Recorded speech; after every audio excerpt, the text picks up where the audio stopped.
One project I worked on, God, this was in the early 2000s with NASA.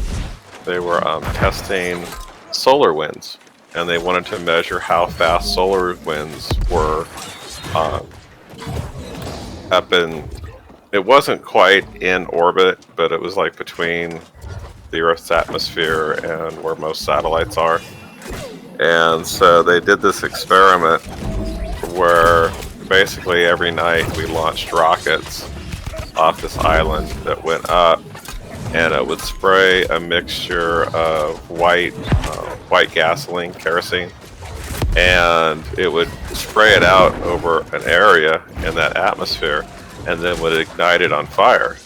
And they could measure the fire, how it was moving, and calculate what the wind speeds were. And that was kind of a fun project. I feel like last to have just seeing like I think one of the things with life is like just seeing doing random tasks like just something like you never think of ever doing in your life and just doing it. Yeah, it kind of makes 4th of July kind of unimpressive after doing that. So.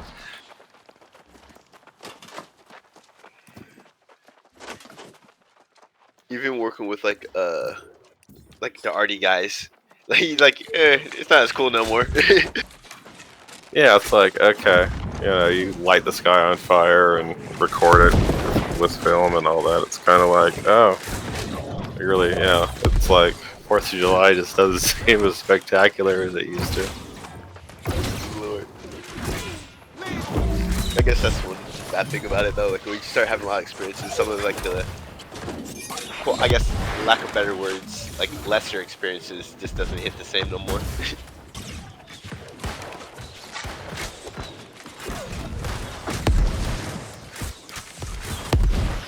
Yeah, we've had some fun experiences. It's allowed us to do a lot of traveling, but my wife's retired and has MS, so we pretty much don't travel much anymore. But I do more stuff remote.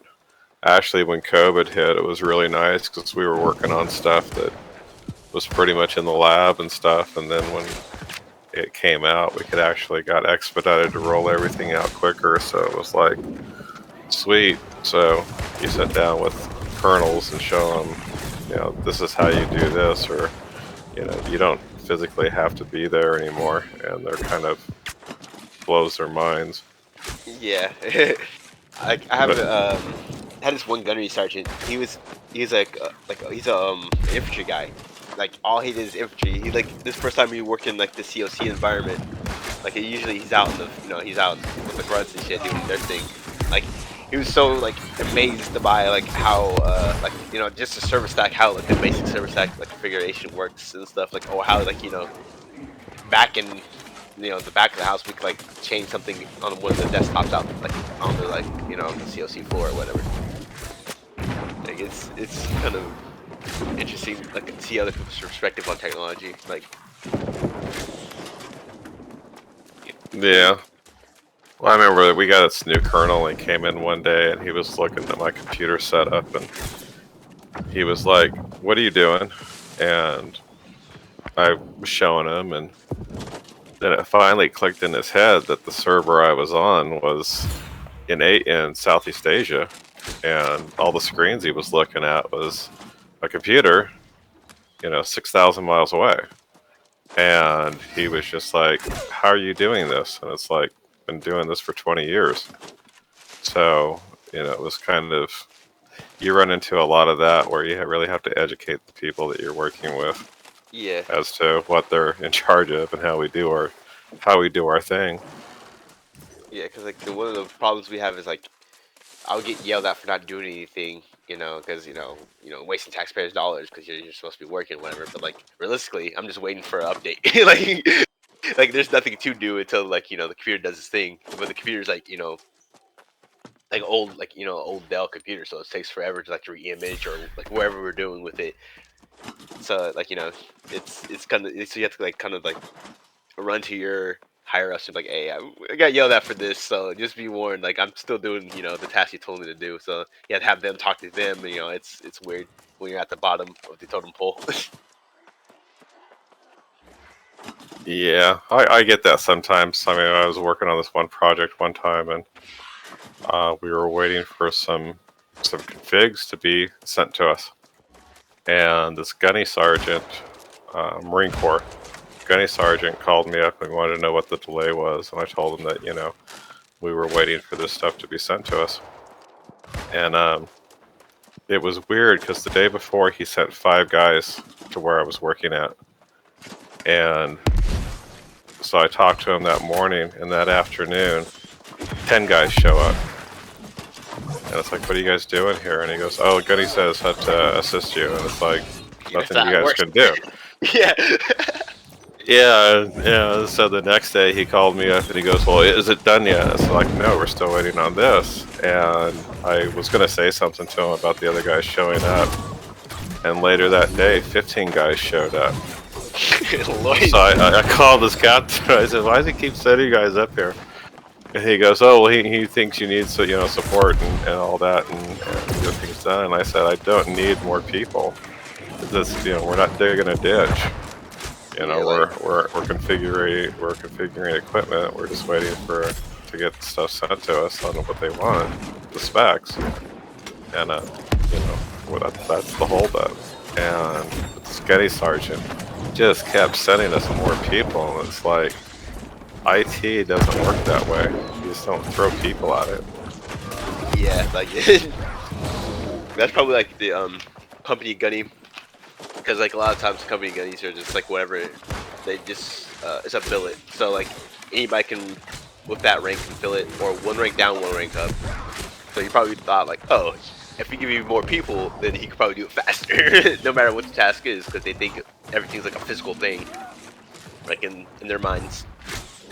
Yeah, he was looking at it totally as a physical problem, not a logical problem. And, yeah. But I finally got through to him, how things worked, and we became good friends, so it all worked out.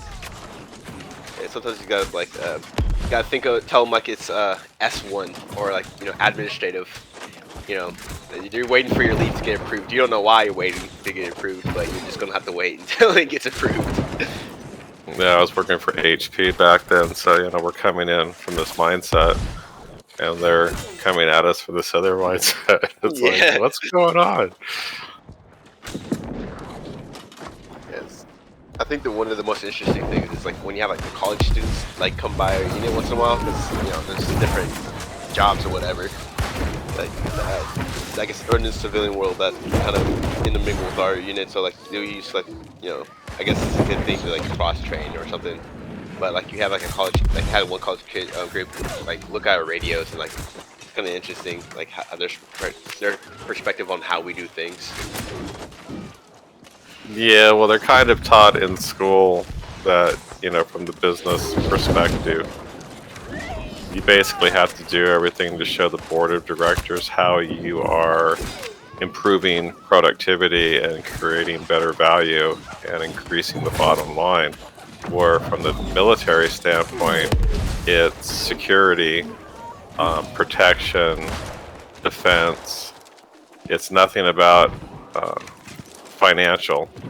Yeah. Until you get up to the director level or the colonel level and all that, and they like to see the financials. They like that's an easy way to get something approved is to do the financials and put those in, and it will increase your acceptance rate by about 50%.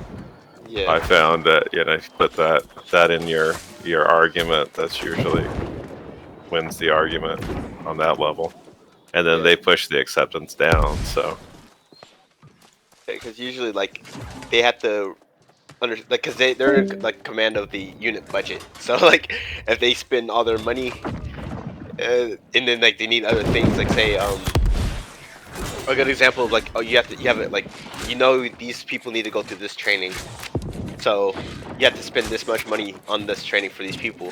And then you're like, well, these people need this much new equipment for this, so this is much money is already going to that. So you start like slowly allocating. And then you have to get to the point where like, okay, there's extra training though that we want to send our people to. So how much money do we have left to send these like these Marines to like I guess let's see, what's like CT Tico, I guess would be like a good example. Like, oh, someone wants to submarine CT Tico, but we don't have the money in the budget, so I guess they can't extend. So that's one of the main reasons why like money up to that level is important, but down like a lower level is not important because we see it as like, oh, it's the government, they can just get more money.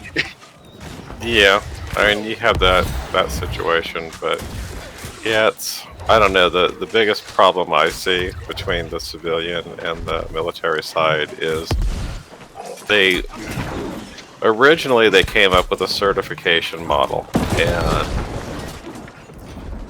there were some ex-military retired people and all that were going out, and they came up with certification standards, and they implemented it because a lot of them, I think, were financially invested in the companies that provided it. Oh, yeah. Not that it really taught you anything. And then they made this, they sold it to Congress, and they're going, oh, this is now a requirement. And it's like, okay, so if somebody wants a job in that field, they have to have at least certain baseline certification, even though that certification isn't even relevant, hasn't been relevant in 10 years, because it's outdated. It's like, I don't need a technician that can give me the pin layout of a 9-pin DB switch. They don't exist anymore. They're not used anymore. And I have people that are coming to me that know the pin layout for circuit boards. The circuit boards used to have what they called dip switches, and you had to flip them in a certain order to do certain things. It would change the input-output, change the memory allocation, do different things like that. And now that's all programmed in the software. So, sending someone to school to learn that for something that hasn't been used in 10 years is what frustrates me. Okay, that and like I guess a smaller example of like crossover cables versus straight through cables. Like nobody uses a crossover cable anymore. That's not exactly. Really a thing. So like, why even waste time even mentioning it? Yeah, and it's like you're gonna send this guy to get certified in something that we haven't used in years, and that's kind of the biggest frustration I see. And they're always like constant education and constant certification. And I mean, I get certified in PII in 4 different systems every year because one system won't recognize the other system, or they won't accept the certs from this system. They want them from that system. And it's just so damn much redundancy that it's brain dead. Yeah, exactly. And it's just so someone can check a box that, and that's where I see us wasting the most time and money. Oh yeah, that definitely. Because like you have like, especially when you have like in the military, you have to do all these like other random classes like, don't drink and drive. Like that's obvious, right? Like like obviously you don't drink and drive, or like this cyber security training you have to do every year. Like, understand, like, maybe like a regular Marine needs to know, like, oh yeah, don't give out your fucking social security to like some like fake bot account or something. But like having me do it, that's kind of stupid because like if I don't know that already, then I shouldn't be in this field at all. You shouldn't even be anywhere near a government computer if you don't know some of this stuff by now. Yeah, or by the time you get there. Yeah, or don't plug your personal phone into a government laptop. Like that's like obvious, right? Like, but yeah, like, but then you'll be surprised how many people come in and will plug their Apple phone into their government laptop to charge it. And I mean, I still have at least one of those a year. And it's just like, well, I got a new phone. This one's got better security, so they said it's fine. The Apple Store said it's fine. I said the Apple Store is in DOD. Yeah, yeah, exactly. Like, don't do it. Like, if it's a government phone, you can do it. That's the only way you can. It's not but that's not your personal phone, though. Yeah, exactly. Even then, it's like if you have a government phone, or if you have a government phone, you're more likely on recruiting. Even then, I'm like, you probably shouldn't do it since you're on recruiting. You're probably like clicking. You might click a link or something or whatever on that phone.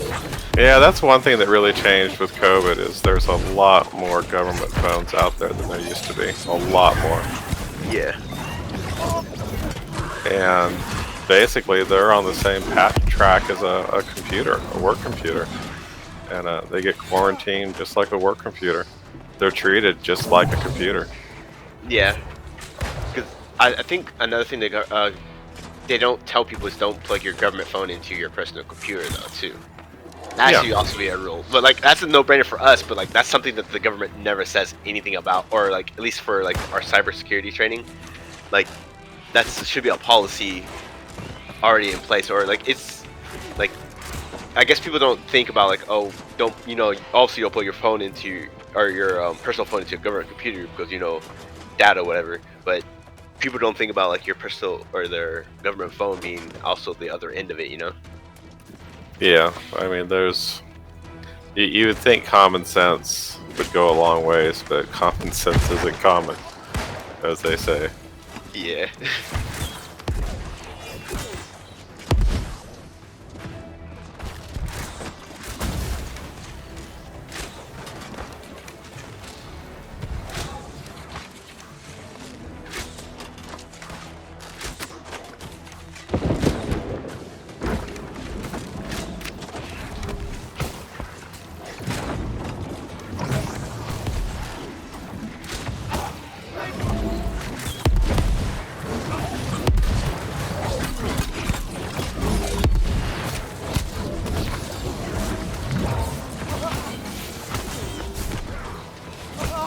Yeah, I'll be back in a couple minutes.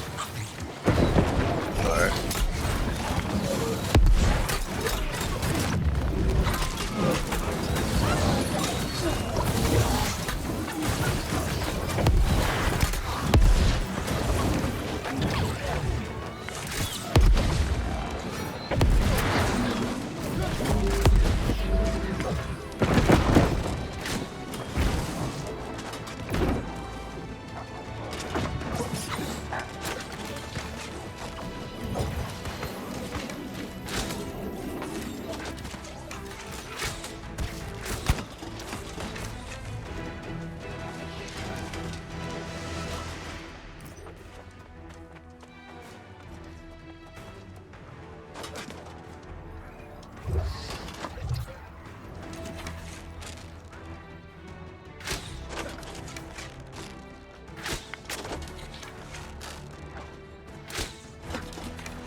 Okay, I'm gonna run and help the wife with some stuff, so I will talk to you later.